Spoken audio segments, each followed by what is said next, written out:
जय जगन्नाथ दर्शक बंधु आसतु बुलीजा से कपिलेश्वर शासन को से कपिलेश्वर शासन रे पूजा पाउथिबा माँ पंचमुखी ठाकुराणी आज हूँ आश्विन मास पार्वण। आश्विन मास पार्वण रे माँ पाखरे स्वतंत्र भाव में नीतिकांति होता है।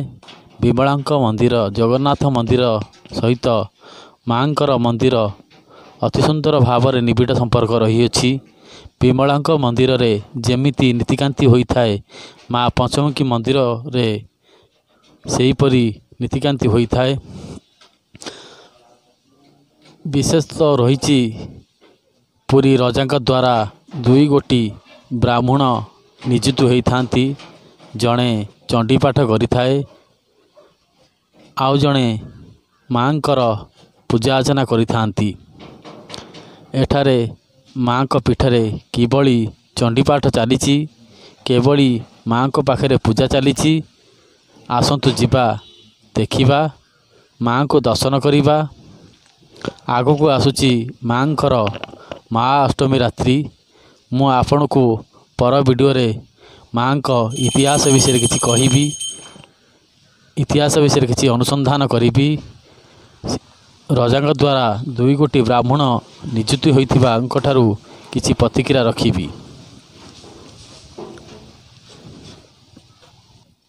माँ होउसंती शक्तिपीठ।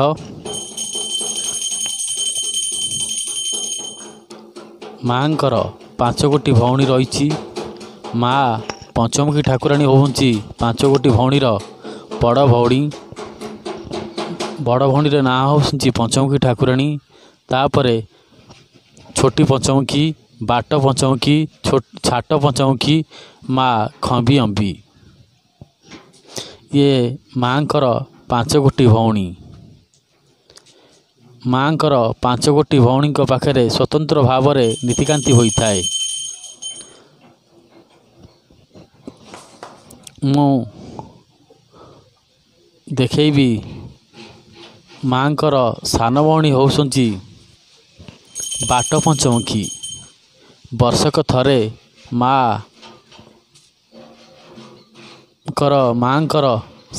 सेवायत द्वारा माँ सेवक द्वारा माँ को मंदिर को जाइकी स्वतंत्र पूजा पूजी विधि करिथांती।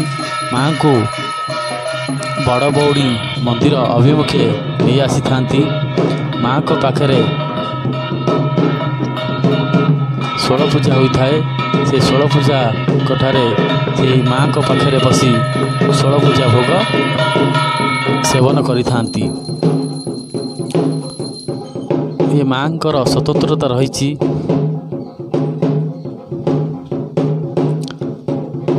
मोरी गाँ मो गाँ ना हूँ कपिलेश्वरपुर। ये कपिलेश्वरपुर शासन रे आमरी गाँ मंदिर रजांकर मंदिर।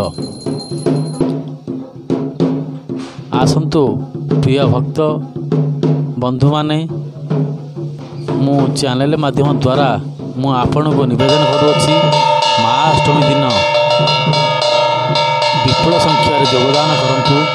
माँ पाखरे स्वतंत्र नीति होता है। माँ राजराजेश्वरी वेश नहीं थाए वेश करें। सेवायत मान द्वारा माँ को राजराजेश्वरी वेश कर। माँ पाखरे स्वतंत्र नीतिकांति होता है।